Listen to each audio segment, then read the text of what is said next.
This is it, our last episode of Moon Over Manifest. We're on page 328, The Shed, The Shed, August 24th, 1936. The sun was just coming up as I made my way back to Miss Sadie's. I cut over the back fence and marched straight to the shed, knowing it would still be locked up tight. But I held the skeleton key. It hadn't ever been mentioned in Miss Sadie's stories, but in my mind it had worked its way in on its own.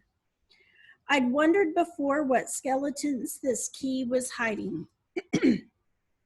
Well, there couldn't be any more skeletons than in Miss Sadie's shed. Can't talk today. The key fit into the door nice and easy, and with hardly a tug, the door swung open wide. So she had the key all along in the box of mementos. The shed was there waiting for me to come in, waiting to reveal what had been hidden and festering for so long. It was a normal garden shed with pruning shears, buckets, watering cans, and the accompanying assortment of cobwebs, dead bugs, and dust. But there were also 10 or 12 jugs.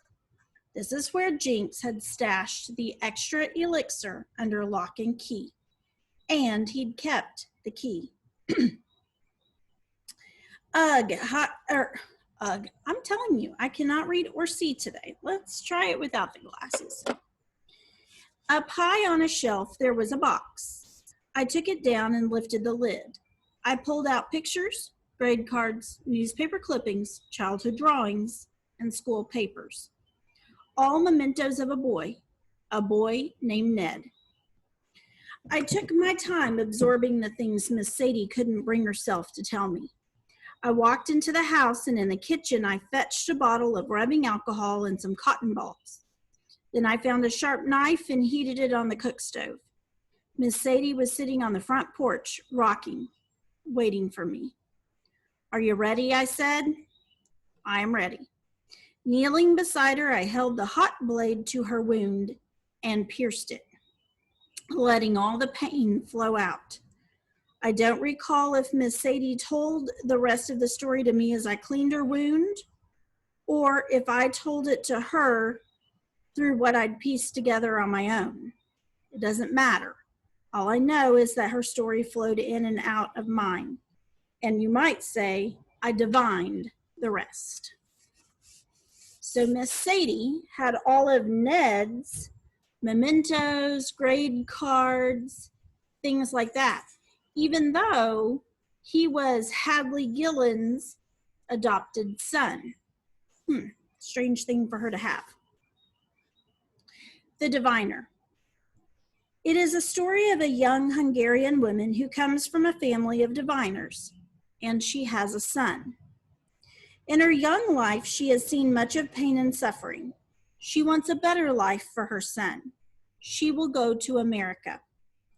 Her story is like thousands of others, and yet her story is just that, her story. The woman and her son set off on a great journey. They cross the Atlantic Ocean on a big steamer and land at Ellis Island. There, with the huddled masses, she and her son are herded through cattle pens to be examined by doctors for sickness or disease. In the din of different languages echoing in the room, she hears a voice behind her speaking words she understands. It is Jizi Vajda, a girl from her own village. They have not seen each other in years, and here they end up together in America, or almost in America. A doctor looks at their papers, then at the boy. "Your name is Benedict," the doctor says. The boy smiles at hearing his name. He holds out 4 fingers to tell the doctor how old he is. The doctor pats him on the head. "A healthy one," he says, even though the boy does not understand. Then the doctor examines the mother. He checks her eyes. One is red and milky. He writes a T on her for trachoma, an eye infection. It is very contagious, so she will not be permitted to stay. She must return to the boat and sail back. This cannot be, to have come all this way. It is just a cold in her eye, nothing serious. But her words were not understood, and her son, she cannot take him back on the boat. He is allowed to stay, so he does not get a return ticket. She does not have enough money to buy one. Jeezy says, I will keep him with me. I have a place to stay in New York. I will give you the address. When your eye is better, you will come back. The young woman hugs her son, kisses him goodbye, kisses him again and again, and through her tears says to be a good boy, and she will come back. But how will you find me, he asks. She takes a locket from her neck. Inside is a compass. See, she says to him, this needle always points north. But in here, she says, pointing to her heart, I have a compass that always points to you. No matter where you are, I will find you.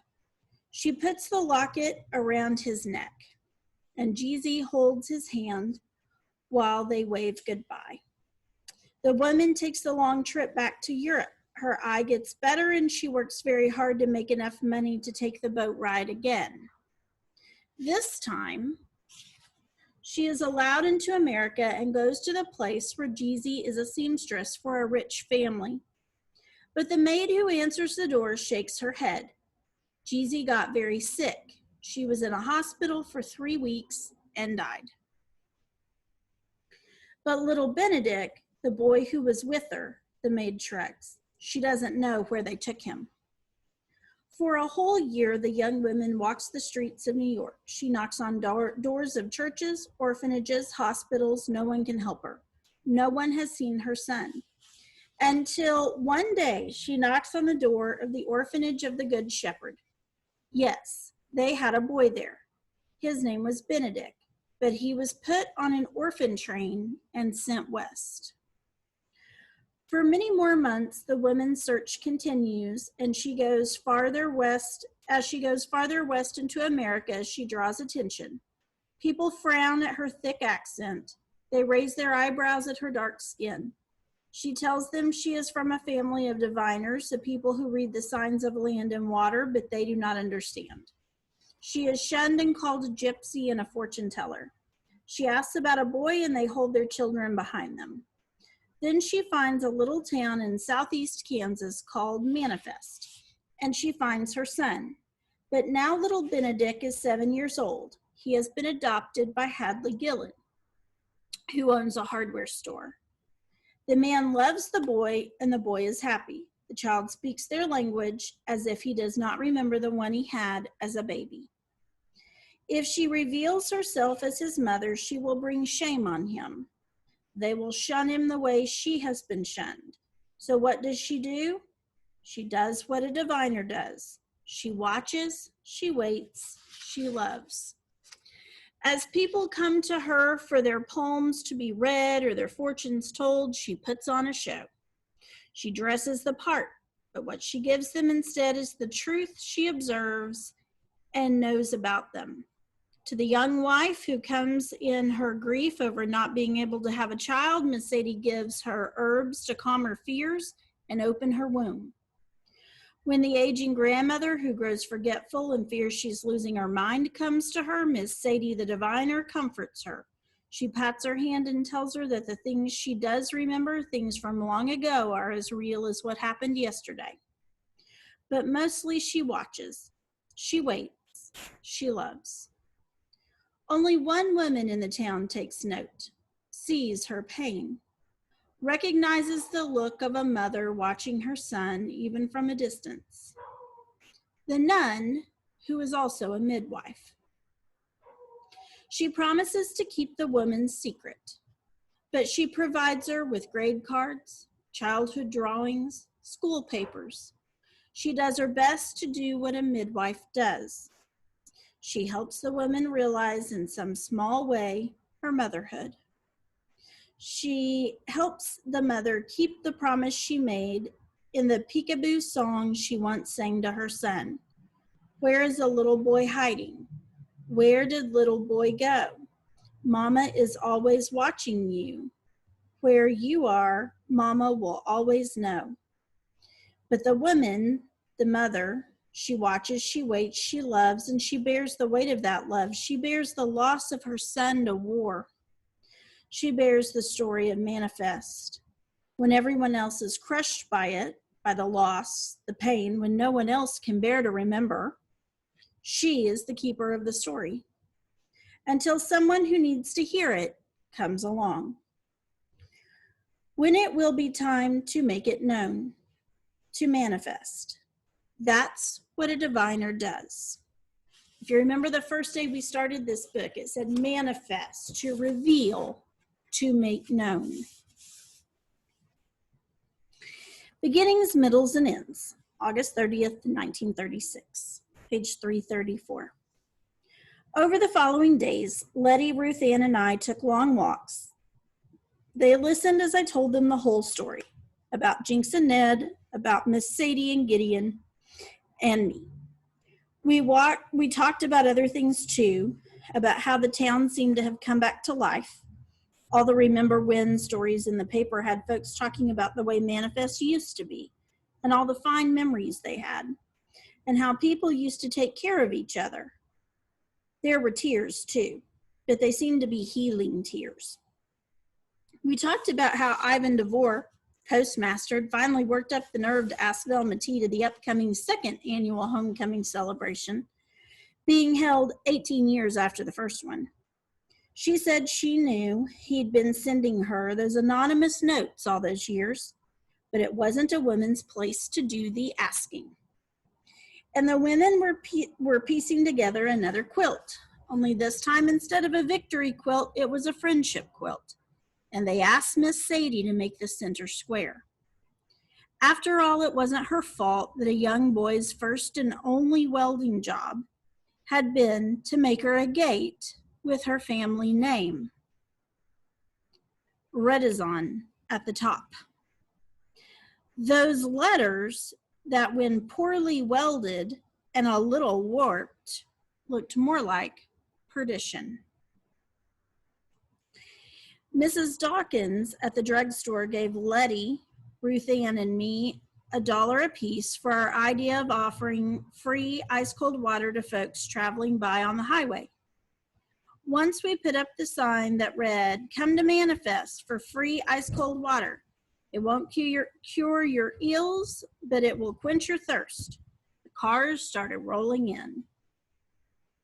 Most folks would drink their free ice water and shop a bit before moving on. The strangest thing was how we found out that Mr. Underhill wasn't the Rattler after all. Oh, he was the one who'd written the note all right, and he'd tacked it to our treehouse. He'd seen us watching him in the cemetery that first day when he was measuring out a burial plot. Turned out he'd been cheating folks for years, shorting their coffins and burial plots by 6 inches to a foot while charging full price. But when he heard we were on a spy hunt, he got real worried. He'd been kind of a spy after all. He thought we'd found out that he was the one who'd fed Devlin and Burton information during the fake quarantine. The past week, Hattie Mae had walked into the Better Days funeral parlor and said, "Mr. Underhill, you've got some explaining to do." He must have been on pins and needles for a long time, worried that somebody'd find out, because he broke down right then and there and confessed the whole thing. He was a bit put out when Hattie Mae said she'd only come in to ask him where he got off calling her a hack reporter, and had he or had he not started charging by the letter for engraving tombstones after the incident involving Emancipation Proclamation Nesh. So he was doing all sorts of shady things. So the Rattler was still at large. Remember when entries kept coming in? One surprising entry read, "Remember the waterlogged victory quilt? Most people don't know that it was dried and returned to Mrs. Eudora Larkin with a handwritten apology from Ned Gillen and his friend Jinx. They both signed their names in the middle square right over President Wilson's washed out signature. It was a lovely gesture, and that quilt has been on my divan all these years. But I'm passing it along to a young lady in the care of Shady Howard, who has helped us remember who we are and where we come from. Pearl Ann Larkin Hamilton. But it was Heck Carlson who won the Remember When contest. His entry read, "Remember when manifest seemed a place too far away to ever get back to, a place too good to be real, a place one was proud to call home. Remember, for those of us who made it home, let us always remember, and for those of us who didn't come home, let us never forget." But a question remained: where was my home? Letty finally asked what we'd all been avoiding. "Abilene, where are you going to?" I hadn't known for sure until I happened to take a closer look at the book I'd accidentally stolen from the high school and had yet to return. For weeks it had sat on my nightstand, apparently waiting patiently to be noticed, and then I noticed it. It was Moby Dick, the book Sister Redempta had mentioned when I'd quoted Gideon's saying about home. The same quote Ned had written in his last letter: "It is not down in any map, true places never are." I paged through it for a while, looking for those words.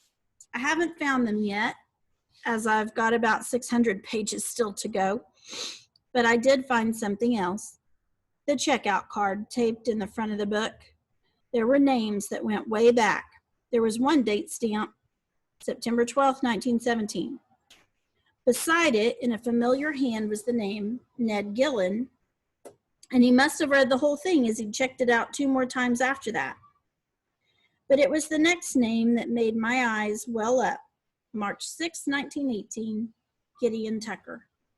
I had found him. I'd found my daddy, and I would find him again. So now, Mrs. Pettyjohn, or the library helper, just scans your library book when you set it on the desk. In times past, each book had a little card inside, and you would take it out, and you would sign your name so the librarian would know who had that card. It had the title of the book at the top. You'd sign your name. Then they would stamp the inside of the book, a little sheet of paper that had little squares on it. They would stamp the book with what day you were supposed to bring it back.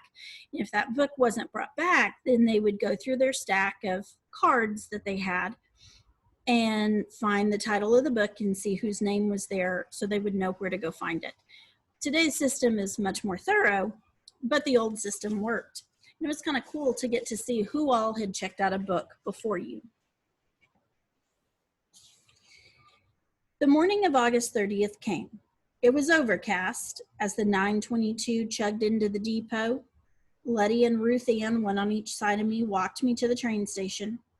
I wore a pretty lavender smock that Mrs. Evans had made for me out of an old dress that had belonged to her daughter, Margaret. Mrs. Evans said it complimented my auburn hair and hazel eyes. Didn't even know my hair was auburn. Letty squeezed my hand. "Are you sure about this, Abilene?" "I'm sure," I said, as the train hissed a steamy sigh. I held tight to my satchel that held my cigar box of mementos and letters. "You sent him a telegram, didn't you?" asked Ruth Ann. "I did. It was a little vague." "Then maybe we should all go back to Shady's place," Letty pleaded. One after another, travelers started to get off of the train. They kind of lead you to believe that she's getting on the train to leave. She's looking at the people getting off. Charlotte Hamilton, Miss Beauty Parlor, pranced her way down the steps and looked at me a little aghast. "Are you still here?" I just smiled as her mother called from down the platform. I wasn't too worried about Charlotte Hamilton, daughter of Pearl Ann Larkin Hamilton and granddaughter of Miss Eugene Larkin, and likely future president of the Daughters of the American Revolution. She came from good stock and she'd come around. Remember her from the beginning? She was the snotty one. Then it appeared that all who were getting off had gotten off. Ruth Ann and Letty looked at me, apparently not knowing what to say. Maybe he didn't get the telegram, said Ruth Ann. That's right. He'll probably be on tomorrow's train, said Letty. No, he won't be on tomorrow's train, I said, starting off down the tracks in the direction the train had just come from. Then, as if those tracks were calling me, I took off running. I felt on solid ground again, hearing the rhythm of my feet pounding against each railroad tie. I made it clear past the shot-up Manifest Town sign before I saw him. Anyone worth his salt knows it's best to get a look at a place before it gets a look at you. He was walking toward me, one railroad tie after another, as if he'd spent the whole summer getting back to me. He looked thin, his clothes hung a little baggy. I knew he'd gotten my telegram. It was probably not that convincing a con, but I guess I was banking on the hope that he missed me. The truth is, I wasn't sure he would come. I knew he loved me, and he'd only left me because he thought it was for the best. But for now, he was here. Would he stay? He walked toward me like a man in a desert, looking afraid that what he saw before him might be a mirage that would vanish when he got closer. I stepped up to him, closing the gap, and at last he knelt down and took me in his arms. He held his face next to mine, and when he looked straight into my eyes with tears in his, I knew, and he knew, we were home. So now let's read the con that she pulled on her own dad to get him to come home. I took his hand, and in it was the crumpled up telegram Ivan DeVore sent for me at no charge. Western Union Telegraph Service. Dear Gideon Tucker, stop. Regret to inform you of the grave illness of your daughter Abilene Tucker. Stop. She's putting up a brave fight, but the lumbago has set in, and we fear her time is near done. Stop. Her last words so far are, Herman Melville should stick to writing about big white whales because true places are found in many places, including on maps. Stop. We thought you might like to know so that you can come to Manifest and pay your respects in person. Stop. We will try to keep her on ice until your speedy arrival. Stop. Good luck and Godspeed. Stop. So she sent her own dad a telegraph saying that she was dying to get him to come back. The Rattler, August 31st, 1936. I'd been told that every good story has a beginning, a middle, and an end. As Gideon and I sat for a spell, just the two of us right there on the train tracks, I told him the story I'd needed to hear. And I knew he needed to hear it too, all the way to the end. I gave him his box of mementos and watched as he fingered each one. The Wiggle King fishing lure, the silver dollar, the cork, little Eva's nesting doll, and the skeleton key. These treasures that had sparked Miss Sadie's stories and led me back to my daddy. Gideon's eyes filled with tears when I gave him Ned's letters, all in a neat bundle and tied with string. He said he'd like to read them one more time. Then we would give them to Miss Sadie. It was what we both wanted. We pieced together some things in the middle. The fact that the spy map wasn't really a spy map at all. It was just Ned's drawing of home, a place he wanted to remember. And I'd wondered for some time why Shady had kept that bottle of whiskey right out in the open but never touched a drop of it. Gideon said it was because sometimes a man's demons could creep up on him. He figured Shady would rather know where his demon was so he could keep an eye on him. As for the Rattler, there had been a mysterious figure known as the Rattler who had never really been a spy, just a ghostly figure some would see walking the woods at night, a faint rattling sound accompanying the movement. But one night had been different, the night Finn met up with Jinx. Jinx would have been the way I'd always referred to my young father. Jinx would be the way I'd always refer to my young father. There were several people in the woods that night.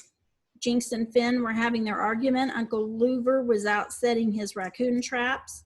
And there was the mysterious, shadowy figure that loomed from nowhere, accidentally frightening Finn to step into one of Uncle Louver's traps.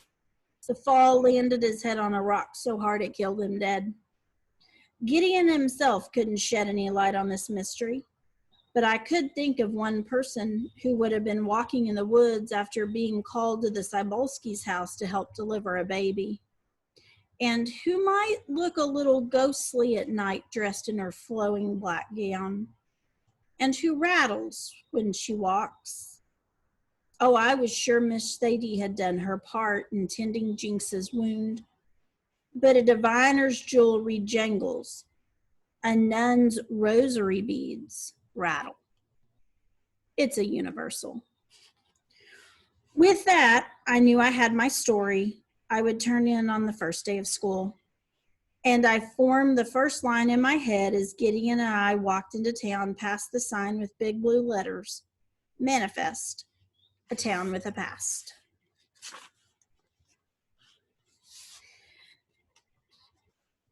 Miss Hattie's News Auxiliary, September 6, 1936.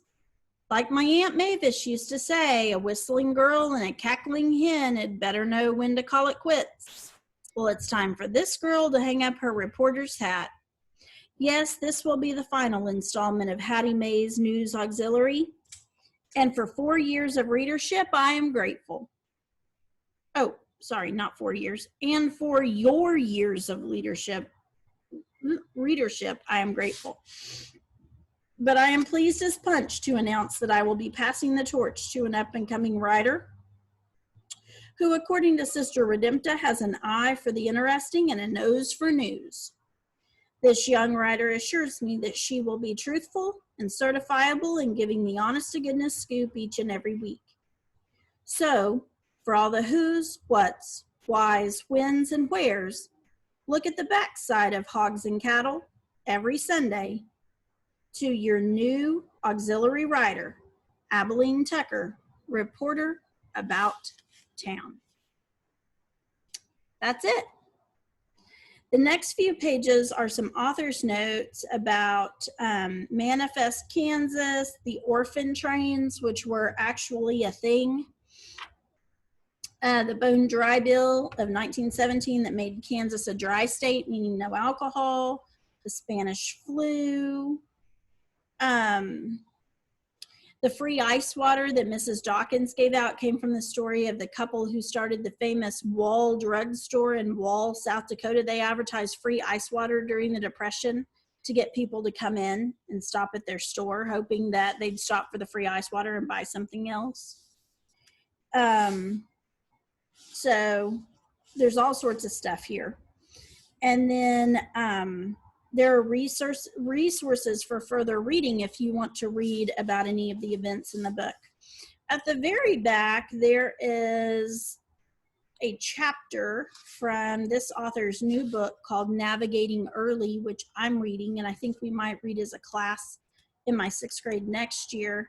It's actually the first 2 chapters of that book. It's very good. I think Claire Vanderpool, who wrote this, is a very good storyteller.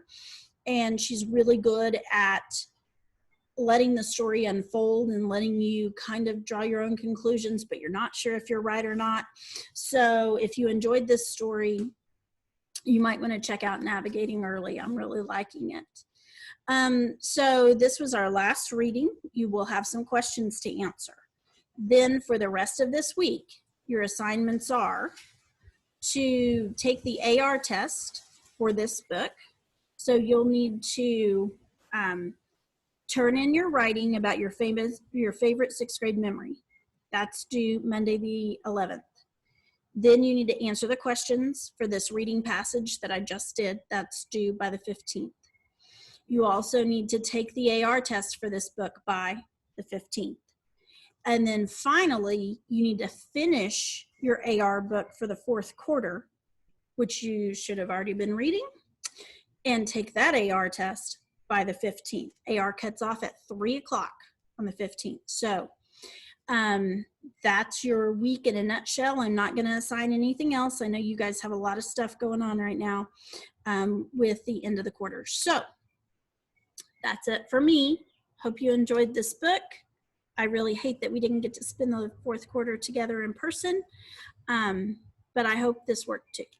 Thanks.